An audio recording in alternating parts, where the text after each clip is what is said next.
প্রথমে পাকিস্তানি খেলাতে বলবো ভাই, মাইন্ড কইরো, রাগ করো না ভাই। রেজনকে বলবো, কারণ রেজন আমাদেরকে মাঠে অনেক হাসাইছে গত 2 দিন আমাদের তাদের জিনিসগুলো দেখা। আর সব কিছু মিলে ওভারঅল মানে দারুণ দারুণ ভাই। পাকিস্তানের ঘরের মাটিতে যে 2-0-তে তাদেরকে হারানো, ক্যাপ্টেন শান্তর অসাধারণ ক্যাপ্টেন্সি, আমাদের ঘরের মাটিতে মিরপুরে এখানে মানে একবারে মানে এত বড় ব্যবধানে হারানো, আসলে এটাই এই বাংলাদেশকে দেখতে চাই। আর এই বাংলাদেশকে দেখতে চাই 2টা টেস্ট খেলা আছে অস্ট্রেলিয়াতে, এরকম পারফরমেন্স করতে। ওখানে অনেক কঠিন পারফরমেন্স করা, তারপরও যদি একটা ম্যাচ ড্র করতে পারে, আরেকটা ম্যাচ যদি জিততে পারে, আর না হয় প্রতিদ্বন্দ্বীমূলক একটা ক্রিকেট খেলতে পারে, এটাই আসলে আমাদের চাওয়া।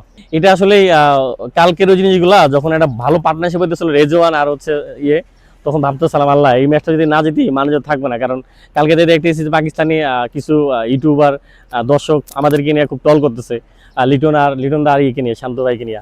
তা আল্লাহ বাঁচাও যাক, শেষ পর্যন্ত মানে একটা পার্টনারশিপ হয়ে গেছিলো, কিন্তু সেখানে তাইজুল এরকমভাবে ব্রেক থ্রু দিল। এটা আসলে মানে তাইজুল মানে যখনই উইকেট দরকার ছিল, নাহিদ রানা, তাইজুল সবাই।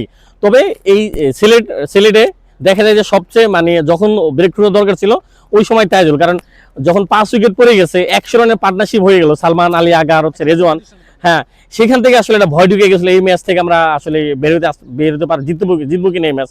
সেখানে তাইজুল কানলো, তাইজুল কিন্তু একবার ব্রেক থ্রু দিল। আজকেও কিন্তু সেম কাহিনী, 50-60 রানের পার্টনারশিপ হয়ে গেলো, সেখানে তাইজুল কানলো, কিছুদিন পরে কিন্তু তাইজুল মানে উইকেটটা নিল। আর তাইজুল আসলে সেটার পুরস্কারটাও কিন্তু তাইজুল এখানে মাঠ থেকে পাইলো। আরও সবচেয়ে বড় খুশির খবর হচ্ছে যে যেটা শুনলাম যে আমরা নাকি এখন আইসিসি র্যাঙ্কিংয়ে ভারতকে নিচে নামাই আমরা এখন উপরে উঠে গেছি। এটা আসলে বিশাল বিশাল বিশাল যে একসাথে 2টা জয়, এটা আসলে বলবো যে মানে অনেকগুলো আনন্দ একসাথে। ভারতের উপরে এখন আমরা আছি। শান্তর ক্যাপ্টেন্সি পারফরমেন্স অসাধারণ। এই কদিন আগে দেখেন না, 1 বছর আগেই তো মানে যখন শান্ত যাইতেছিল, ঘুরতেছিল, বিপিএলে বলেন, খেলায় বলেন, সবাই শান্তকে বুয়া বুয়া বলতেছিল। তো শান্তর সবচেয়ে পজিটিভ দিক হচ্ছে যে মানে দর্শকরা কি বললো, মিডিয়াতে কি বললো, আমি যতটুকু জানি এগুলো কখনোই মাথায় নেয় না, এগুলো কখনোই তিনি খেয়াল করে না, কারণ তার দরকার মাঠে পারফরমেন্স। তো শান্ত হচ্ছে আসলে এরকম, যেরকম আমরা সচিন টেন্ডুলকারকে দেখি যে তিনি বাইরের জিনিসগুলো কখনো মাথা নিত না, মিডিয়া কি বলতো, দর্শক কি বলতো। তা আসলে এই জিনিসগুলো যারা আসলে নিতে পারবো তারাই ভালো করতে পারবো। দিন শেষে কিন্তু শান্ত মানে 9টা না 8টা ম্যাচের 4টা সেঞ্চুরি, সেই সাথে কিন্তু 1-2টা 50, সব মিলে আসলে শান্ত আসলে দুর্দান্ত দুর্দান্ত সুপারম্যানের মতো শান্ত এখন। পাকিস্তান আসলে এটা ক্রিকেটের একটা পার্ট। তবে অন্য সময় দেখতাম যে পাকিস্তানি খেলোয়াড়রা মানে ম্যাচ শেষে প্রেজেন্টেশনের সময় যতটা ক্লোজ থাকতো, একসাথে হ্যান্ডশিপ করা, কথা বলা, আদান প্রদান করা, কিন্তু সেটা থেকে কিন্তু আজকে বঞ্চিত, সেটা কিন্তু দেখলাম না।